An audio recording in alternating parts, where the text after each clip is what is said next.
इस बीच एक और बड़ी खबर है। झारखंड में सीपीआई ने भी अपने उम्मीदवार उतार दिए हैं। सीपीआई हजारीबाग, दुमका, चतरा से लोकसभा चुनाव के लिए प्रत्याशी देगी। हजारीबाग से भुवनेश्वर मेहता प्रत्याशी होंगे, वहीं दुमका से सेनापति मुर्मू को टिकट दिया गया है। राजमहल लोकसभा सीट पर सीपीएम का समर्थन करेगी सीपीआई। तो एक और बड़ा झटका झारखंड महागठबंधन के लिए। विपक्षी एकता का दम लगातार भरता रहा महागठबंधन। इस बीच लेफ्ट में भी अपने हिसाब से कोई राइट रास्ता अख्तियार कर लिया। हजारीबाग और दुमका 2 सीट पर नामों का भी फाइनल किया और लड़ने का फैसला लिया। हजारीबाग से भुवनेश्वर प्रसाद मेहता और दुमका से सेनापति मुर्मू हमारे उम्मीदवार होंगे पार्टी के। हमने तय किया है चतरा से भी लड़ने का। अब वहां के साथियों ने विचार रखा है, हम लोगों ने गहन चर्चा किया है और इस पर 2 दिन के बाद हम लोग घोषणा करेंगे। चलिए फिलहाल हम रुक कर लेते हैं रांची का। हमारे सहयोगी सौरभ शुक्ला हमारे साथ जुड़ चुके हैं। सौरभ, जाहिर सी बात है लगातार महागठबंधन की तरफ से विपक्षी एकता का दम भरा जा रहा था, लेकिन इस बीच लेफ्ट ने भी अपने हिसाब से एक राइट रास्ता ले लिया है। सियासत के लिहाज से कितना राइट होगा ये महागठबंधन के लिए भी और लेफ्ट पार्टियों के लिए भी?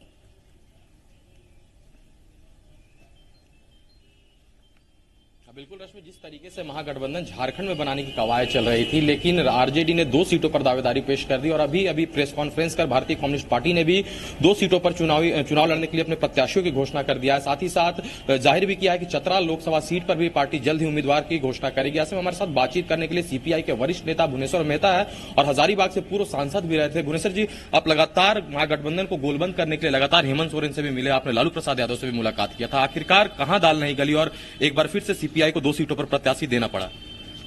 देखिए, जहां तक सीपीआई का फैसला था कि 1 सीट हजारीबाग छोड़ दे तो हम बाकी सीटों पर महागठबंधन को समर्थन देंगे। लेकिन दुर्भाग्य है कि हेमंत सोरेन जी जो विपक्ष के नेता हैं और कार्यकारी अध्यक्ष है झारखंड मुक्ति मोर्चा के, झारखंड विकास मोर्चा के नेता बाबूलाल मरांडी, लालू यादव, सब ने कहा हजारीबाग सीट छोड़ सीपीआई के लिए छोड़ दिया जाए। इतना ही नहीं, वामपंथ के भी जो नेता है जनार्दन प्रसाद ने प्रेस कॉन्फ्रेंस करके कहा कि हजारीबाग सीपीआई के लिए छोड़ दिया जाए। मार्क्सवादी के नेता और निशा के जो विधायक हैं, अरूप चटर्जी ने, यहाँ के जो प्रदेश अध्यक्ष है कांग्रेस के डॉक्टर अजय कुमार और जो प्रभारी है डॉक्टर आरपीएन सिंह, उनसे भी कहा कि हम तो धनबाद आपको छोड़ रहे हैं, हजारीबाग छोड़ रहे हैं। लेकिन ये कांग्रेस की हठधर्मिता है जिसके चलते हजारीबाग नहीं छूट रहा है। तमाम दल आपके समर्थन में थे, लेकिन क्या उन कांग्रेस के आखिर अंदर खाने का कांग्रेस का अब कांग्रेस ही नहीं बता सकता है। कांग्रेस, मैं समझता हूँ कांग्रेस एक बड़ी पार्टी है, विपक्ष की सबसे बड़ी पार्टी है और ये उसका ड्यूटी है कांग्रेस का कि कैसे हम सब लोग को लेकर के एक साथ चले। अब कांग्रेस क्यों जीत पड़ा रही है मुझे नहीं मालूम।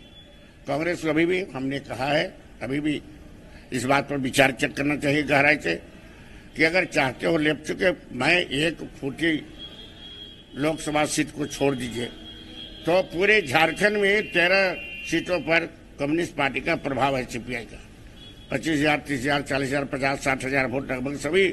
लेकिन जिस तरीके से गोलबंदी की बात चल रही थी और भारतीय जनता पार्टी को हराने की बात कर रही थी, तो ऐसे में कहीं ना कहीं गठबंधन में वोटों का बिखराव तो जरूर होगा भुवनेश्वर जी। इसके लिए एकमात्र कोई जवाबदेह जो वोटों का बिखराव होगा, इसके लिए एकमात्र कोई जवाबदेह होगा तो वह कांग्रेस पार्टी है।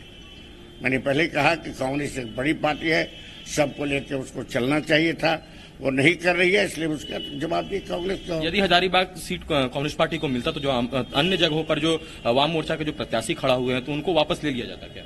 नहीं, हम देखिए, जहां तक सीपीआई का सवाल है, हमारा तो फैसला था कि अगर हजारीबाग छोड़ देगा तो हम 13 सीट पर करेंगे। अब जहां तक दूसरा सवाल है माले का, माले वहां पर 2014 में सेकेंड हुआ है, दूसरे स्थान पर था। माले को हम वापस करने के लिए मजबूर नहीं कर सकते। सौरभ, जरा ये भी सवाल लीजिए, विपक्षी पार्टियों का मकसद जो रहा है, जिस लिहाज से गोलबंदी की गई है, कहीं ना कहीं उस मकसद से विपक्षी पार्टियां भटक रही हैं, कहीं ना कहीं स्वार्थ सिद्धि के लिए उस लक्ष्य को भुलाया जा रहा है। बिल्कुल रश्मि, मैं ये भी सवाल लेता हूँ, कहीं ना कहीं ये क्या स्वार्थ सिद्धि की अब राजनीति हो रही है? जिस तरह से आपसी विचारधारा को एक समाहित करके, सहमति बना करके आप लोग तमाम हेमंत सोरेन के आवास पर तमाम लोग बैठते हैं और अचानक बिखराव हो जाना, क्या कारण लगता है? कारण कि कांग्रेस की जीत है, हठधर्मिता है। मैं जब 1984 के बाद 2 बार बीजेपी को मैं ही हराया हूँ हजारीबाग में। कांग्रेस के लोग अलग से लड़के भी देखे हैं। अगले बार 2014 में सौरभ नारायण सिंह वहां के उम्मीदवार थे। कांग्रेस के साथ साथ झारखंड मुक्ति मोर्चा और राजद का भी समर्थन था, तभी नहीं जीते। 2.5 लाख वोट ला करके रह गए। तो जब आप नहीं जीते क्यों कर रहे हो? आज पूरे केवल हजारीबाग लोकसभा की जनता नहीं बल्कि पूरा झारखंड के लोग कह रहे हैं कि हजारीबाग सीट सीपीआई को छोड़ देना चाहिए, मुकेश्वर प्रसाद मेहता के लिए। बिल्कुल रश्मि, तो चलिए आखिरी निर्णय भी जनता को ही लेना है। देखते हैं, पहले 2 तरफा मुकाबला था, अब इन 3 सीटों पर त्रिकोणीय मुकाबला होगा। बहुत बहुत शुक्रिया आपका सौरभ शुक्ला हमसे बातचीत करने के लिए, जानकारियां साझा करने के लिए।